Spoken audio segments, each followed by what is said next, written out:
Hey guys, it's Jessica from Peace Love Books, and today I'm here with a recommendation video for some bad guy romances, bad boy romances, romances where the love interest is not necessarily a good person, but of course he is good for the heroine. Sometimes not yet. I have one book where it's only the first book in the series, and he's not a nice guy.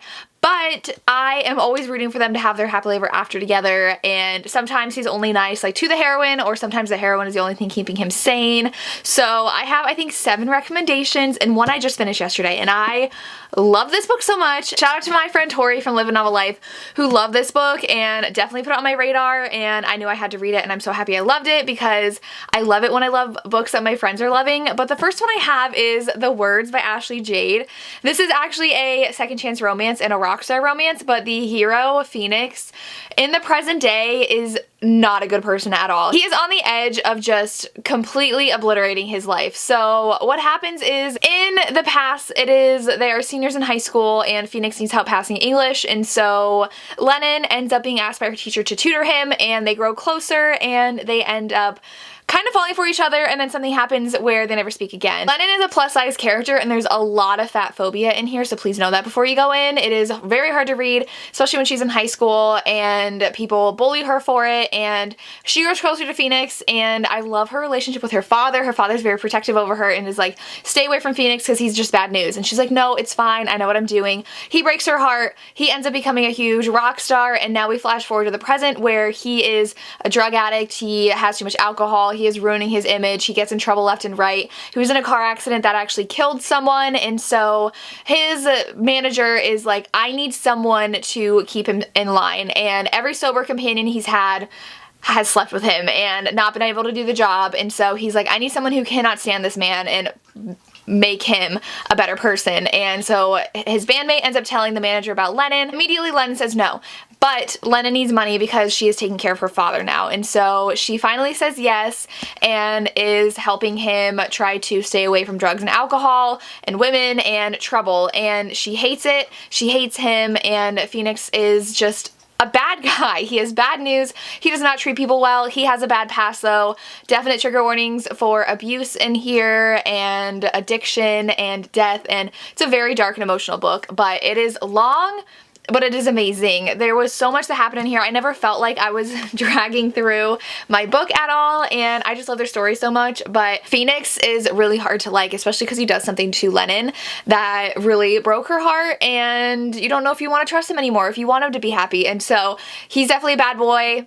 He has a bad boy image, but it's just such a heartbreaking, heart-wrenching romance that I loved. So if you're interested in a rockstar romance, pick this one up. Then I ended up reading Passion and Venom this past week by S. Williams, which is Shanora Williams, who wrote the Wanting Mr. Kane series. I am now the biggest Shanora Williams fan. Oh my gosh. So this book I read because Cheyenne from That Tub Book Girl read it, and I believe McKay from Mo Hates McKay was the first person I heard talking about this. I loved the cover, and it's Captor Captive, and he has thought that he was going to marry her since they were little because their fathers are both in the Mafia, and so they kind of had this kind of alliance thing going on. Not really, it was just like a casual, like, you're gonna marry her someday. And so we flash forward to the present where the heroine is getting married. She gets married, and her husband of like 2 hours, not even, is murdered, and she is taken hostage, and she is held in extremely horrible conditions, and she's trying to survive. And the man in charge of kidnapping her and killing her husband shows up, realizes who she is, and realizes she is the one he's supposed to marry, but he didn't know that. And so he is like, oh my gosh, like, I knew your father. He is internally freaking out. He would never show that to her though, and so he's like, bring her to the main house. And so she's brought there, and he is brutal to her though. He is just this heartless mafia man. He has no remorse for brutally murdering her husband, and he tortures people in front of her, and he does things to her to gain her respect. So he starves her at some point, he like withholds food from her, he humiliates her. He is just not a good guy at all. For some reason I was rooting for this relationship because he is absolutely touch her and you die. He will obliterate any person that even looks at her wrong, and what he does for her at the end, There are trigger warnings though for assault and abuse and torture and death and all that gory stuff, like things that get really bad at the end, especially things that happen to the heroine. But I really enjoyed seeing her stand up to the hero and not break like anybody else. She is not scared of him and she lets him know that. I really liked this book so much. The ending definitely is a cliffhanger and the hero is very hard to like. I was looking at some reviews when I was writing mine and people hated this book, but I absolutely loved it. And you have to like dark romances and you have to like unlikable heroes and you have to like dark heroes to like this book. So he's definitely a bad guy. He is the leader of a mafia and he kills anybody he wants to, but I love this one. Then I have Souls Unfractured by Tilly Cole. I think, so I've read the first 3 in the series. I feel like you can read them as standalones. You'll just miss a little bit because there is an interconnecting plot of the cult that's in here, just because we get the perspective of someone in the cult every few chapters. But in this one, it's Maddie and Flame's story, and Flame needs to kill. Like, he is the killer for the motorcycle club, and he has, like, he calls it a flame inside of him that he needs to get out, and one way to get it out of him, other than trying to like physically release it from his body, is killing people. He cannot touch people. But then he meets Maddie, and Maddie is part of a cult that was saved. So like her sister and I don't remember if they're like blood related, but they're very close. She escapes in the first book and then they come and rescue them, and so a bunch of them escape and come live with a motorcycle club. Maddie is one that was actually thankful to Flame for killing someone for her, and so she hugs him, and that was at the end of book 1. And so we get this book where Flame is like, she touched me and I was okay with it. And so it's their romance. Very, very, very dark. Definitely abuse happening, assault happening, even on children, and it is on page, so know that going in through flashbacks and discussing it. And Maddie and Flame though just get each other on a whole other level, and so Maddie is not scared of him for the fact that he does have to kill people, and he is someone who enjoys killing people. He needs to kill people. And so I love this one though. They definitely explore his trauma, her trauma, and try to heal each other in the best ways they can, and I just love this so much. So another dark one, but I really, really like this. I have a couple non-dark, so, well, kind of. So the next one I feel like is not dark because it's so lighthearted and fun, and that's Psycho by Onley James. The whole series can be like bad guy romances, but this one I feel like especially because it's funny.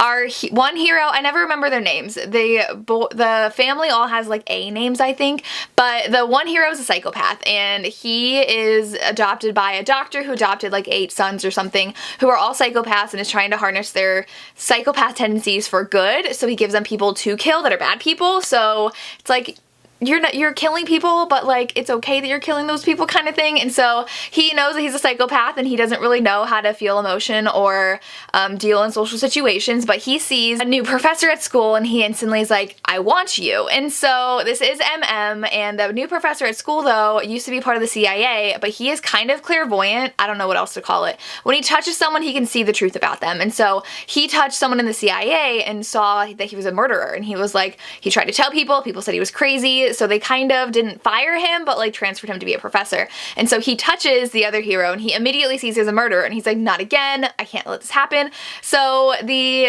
psychopath hero is like, I'm gonna get you lunch because we're gonna be together. And he's like, no. He's like, it's fine, I'll bring it to you. And so he's very persistent and smitten and really likes him, but doesn't know how to go about like wanting to date someone, and it's very cute. And they end up trying to figure out like what had happened with CIA, and that person that he saw was a murderer, and the psychopath's trying to explain like, I'm not a bad person, I just have a psychopathic personality and I'm harnessing it for good. And it was really fun. But like, these romances deal with psychopathic murderers, but they're the sweetest romances you'll ever read. I love the first book. This is book 2.